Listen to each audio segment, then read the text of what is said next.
नमस्कार दोस्तों, मेरा नाम है पीयूष तिवारी। यह वीडियो उन लोगों के लिए जो इस बार मेंस दिला रहे हैं। तो लोगों के अंदर काफ़ी भय का माहौल है कि 2 महीनों में कैसे मेंस की तैयारी करें। पहली बार मेंस लिख रहे हैं, तो उनके अंदर एक डर है कि 2 महीने में, 3 महीने में तैयारी हो सकती है कि नहीं हो सकती है। तो और वो उनका प्रश्न भी आता है कि अगर मैं फेल हो गया तो, या नहीं हो पाया तो। और डर भी लगता है, स्वाभाविक सी बात है। जैसे कि महाकवि निराला ने लिखा है राम की शक्ति पूजा में, जब राम और रावण का युद्ध हो रहा था, कि स्थिर राघवेंद्र को हिला रहा फिर संशय, रह रह उठता जग जीवन में रावण जय भय। तो जब भगवान राम रावण से युद्ध कर रहे थे, तो स्वयं भगवान को भी डर लग रहा था कि मैं इस रावण को कैसे परास्त करूं। लेकिन फिर भी भगवान राम अपने युद्ध में और अपने लक्ष्य के प्रति अडिग रहे और जीत हासिल की। तो यही बताना चाह रहा हूँ कि डर इंसान की स्वाभाविक प्रकृति है। कोई कितना भी कहे कि मुझे डर नहीं लगता, तो लेकिन डर सबको लगता है। अगर कोई कहे मुझे डर नहीं लग रहा है, तो या तो वो झूठ बोल रहा है या फिर वो इंसान नहीं है। तो आपको जो भी डर लग रहा है उसे दूर करिए और अपने लक्ष्य की ओर अडिग रहिए, आपका जीत निश्चित ही होगी। तो सबसे पहले मैं ये उन लोगों के लिए बताना चाह रहा हूँ कि जो पहले ही मेंस दिला चुके हैं या किसी पोस्ट पर हैं, तो उनके लिए बहुत गोल्डन अपॉर्चुनिटी है कि आप 50% लड़ाई वैसे ही जीत चुके हैं। क्योंकि जो मैक्सिमम लोग हैं, जो आपने खुद देखा होगा, जो सिलेक्टेड हैं या पहले से तैयारी कर रहे थे, उसमें से सिर्फ 20-30% लोगों का ही, और बाकी लोग छट गए हैं। तो अगर आप सिर्फ अभी 2 महीने में आप चीज़ें रिवाइज करें और अच्छे से पढ़ाई करें, तो आपका सिलेक्शन तय है। इसके लिए आप एक चीज़ करिए कि टेस्ट सीरीज दिलाइए, खूब लिखिए। मैंने 2 साल की तैयारी के दौरान करीब 42 पेपर लिखा था, मतलब सातों पेपर का 6 सेट। तो ये सबसे ज़्यादा बेनिफिट किया मुझे। और जो एग्ज़ाम से जस्ट पहले 1 हफ्ते पहले जो मॉडल पेपर होता है, मतलब पीएससी मेंस के पैटर्न में, इस 4 दिन में 7 पेपर वो ज़रूर लिखिए। क्योंकि उससे क्या होगा कि आप वास्तविक एग्ज़ाम के लिए अपने आप को तैयार कर लेंगे। और अगर आप वहाँ पे अपना टाइम मैनेजमेंट और स्ट्रेस मैनेजमेंट कर लेते हैं, तो आप लास्ट के 4 दिनों में आपको कोई दिक्कत नहीं होगी। इवन हाथ दर्द नहीं करेगा, कोई दिक्कत नहीं होगी। आप इसके लिए एक टेस्ट सीरीज ज्वाइन करिए, और अगर आपको लगे तो आप एक और कर सकते हैं। क्योंकि आपकी रिवाइज हो चुकी है, तो आप मैक्सिमम रिवाइज करिए और राइटिंग प्रैक्टिस करिए। तो अगर आप 2 जगह पे करते हैं, तो एक टेस्ट को मेन दीजिए और उसके शेड्यूल के अकॉर्डिंग अपनी तैयारी करते रहिए। और एक टेस्ट सीरीज कर सकते हैं जिसके आप क्वेश्चंस घर में जाके लिख सकते हैं। तो ये चीज़ आप कर सकते हैं।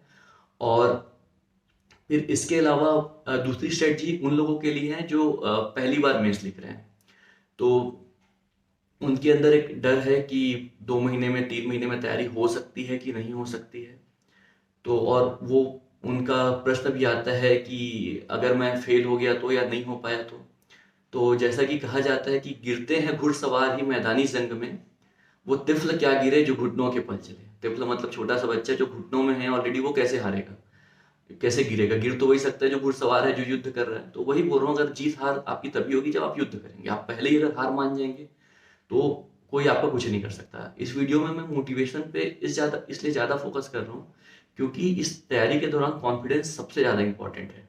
अगर आप पहले ही मान जाएंगे कि मेरी तैयारी नहीं हो सकती या मेरा नहीं होने वाला है, तो फिर दुनिया में आप किसी भी कोचिंग में करें, किसी भी बुक से पढ़ें, आपका कुछ नहीं हो सकता।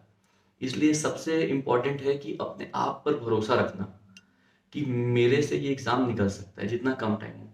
और जैसे ही मैंने पहले कहा कि ये गोल्डन अपॉर्चुनिटी है, जो पहले से जो तैयारी कर रहे थे उसमें बहुत लोगों का सिलेक्शन नहीं हुआ है। तो अगर आप सेलेक्ट हुए हैं, तो अभी से आप तैयारी चालू करिए। और आधा शायद आपने 1 महीने में कुछ तैयारी भी किया होगा, बस टेस्ट सीरीज ज्वाइन करिए और उसके अकॉर्डिंग, उस शेड्यूल के अकॉर्डिंग, जैसे कि पार्ट वाइज तैयार करिए। दो दो दिन जैसे मिलेगा एक पेपर में, उस 2 दिन में कोशिश करिए कि पूरा तैयारी एक सब्जेक्ट कंप्लीट करें, और उसके बाद उसका टेस्ट लिखें। और उसके बाद फिर उसको एक बार रिवाइज करिए, और उसके बाद एग्जाम से जस्ट पहले रिवाइज करिए। बुक लिस्ट मैंने आपको पहले ही बता दिया है। हिंदी मीडियम वालों को बुक के लिए बहुत ज़्यादा परेशान होने की जरूरत नहीं है, सारी बुक्स अवेलेबल हैं। और नोट्स वही बनाए जो अगले साल के लिए टारगेट कर रहे हैं। इस साल जो टारगेट कर रहे हैं, वो नोट्स के में बहुत ज़्यादा टाइम बर्बाद मत करें। डायरेक्ट आपके पास बुक्स हैं, वो नोट्स फॉर्म में ही हैं, तो उससे सीधा तैयारी करें। आप सिर्फ शॉर्ट नोट्स बना सकते हैं, ताकि एग्ज़ाम के लास्ट 4 दिन में आप उनसे रिवाइज कर सकें। एक एग्जाम्पल दे रहा हूँ, जैसे समाज शास्त्र में समाज की विशेषताएं हैं। तो विशेषताएं में लिखा हुआ है कि समाज में समता होती है, विषमता होती है, फिर समता के बारे में पूरा एक्सप्लेनेशन है। ये नोट्स हो गया। अब शॉर्ट नोट्स में क्या होता है, समाज की विशेषताएं पॉइंट में, समता, विषमता, या फिर पारस्परिक आश्रितता, ऐसे सिर्फ पॉइंट पॉइंट लिख लीजिए, ताकि आप एग्जाम में रिवाइज कर सकें। ये सिनॉप्सिस बनाने का तरीका है, आप किसी भी सब्जेक्ट का सिनॉप्सिस बना सकते हैं।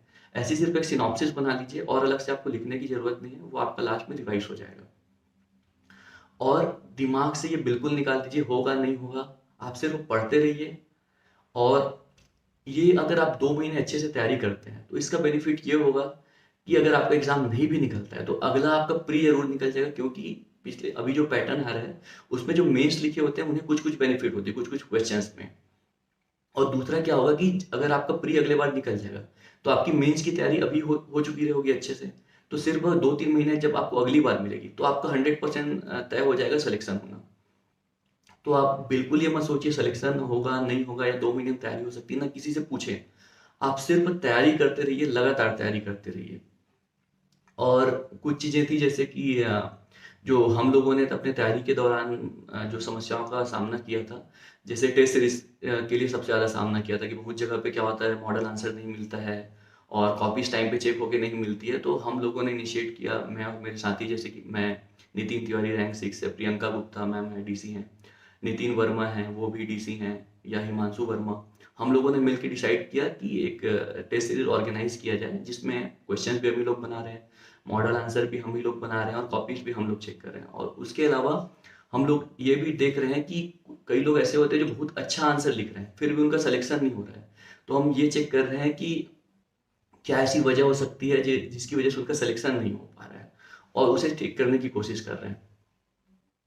और जितने लोगों से मैं बात कर रहा हूँ, जो पहले भी टेस्ट लिख चुके हैं, उनका सबका ये, और लेकिन फिर भी मतलब पहले मेंस लिख चुके हैं और उनका सिलेक्शन नहीं हो रहा है, तो सब में एक कॉमन बात आ रही है कि उनका पेपर 1 और पेपर 4 या फिर पेपर 7, इन चीज़ों इन सब्जेक्ट में उनका नंबर कम आ रहा है।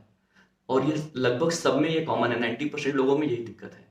तो जो भी पहले ही पढ़ चुके हैं या जो फर्स्ट टाइम भी पढ़ रहे हैं, इन सब्जेक्ट पे स्पेशल फोकस करें। पेपर 1 पे, पेपर 1 को आप डेली पढ़िए। बाकी सब्जेक्ट्स को आप एक एक दो दिन में खत्म कर सकते हैं, लेकिन पेपर 1 को आप डेली खत्म नहीं कर सकते। तो डेली उसके लिए टाइम डेडिकेट कर दीजिए, आधे से 1 घंटा डेली पढ़िए छत्तीसगढ़ी, हिंदी और इंग्लिश को। जैसे सिनॉप्सिस, सिनोनिम्स है, एंटोनिम्स है, पर्यायवाची, विलोम शब्द, इन सारी चीज़ों को डेली पढ़िए आप। और उसके अलावा पेपर 4 को भी, अगर आपका मैथ्स अगर वीक है या नहीं भी है, तो आप पढ़ सकते हैं। मैंने जैसे तैयारी करता था, तो मैथ्स को मैं डेली सॉल्व करता था मेंस से पहले, तो आप मैथ्स को डेली टाइम दे सकते हैं, साइंस को कर सकते हैं। और पेपर 2 है जैसे निबंध है, ये भी काफ़ी स्कोरिंग सब्जेक्ट है, तो आप निबंध को एटलीस्ट हफ्ते में 1 बार तो लिखिए या 2 बार भी लिख सकते हैं। और जितने पहले से आए हुए ऐसे हैं जो अभी भी आ सकते हैं, जैसे कि कुछ स्टैटिक मुद्दे होते हैं, जैसे कि कुपोषण हो गई, जनजाति समस्या, बेरोजगारी या ग्रामीण विकास, कृषि, ये कुछ स्टैंडर्ड हैं, इनको तैयार कर लीजिए। और जो अभी करेंट की चीज़ें हैं, कुछ योजना है, जैसे भूमिहीन योजना हो गया, और वृक्षारोपण, और जो भी अभी आत्मानंद स्कूल या जो भी अभी करेंट की चीज़ें चल रही हैं, उसे भी प्रिपेयर कर लीजिए। Subscribe now and press the bell icon. Never miss an update.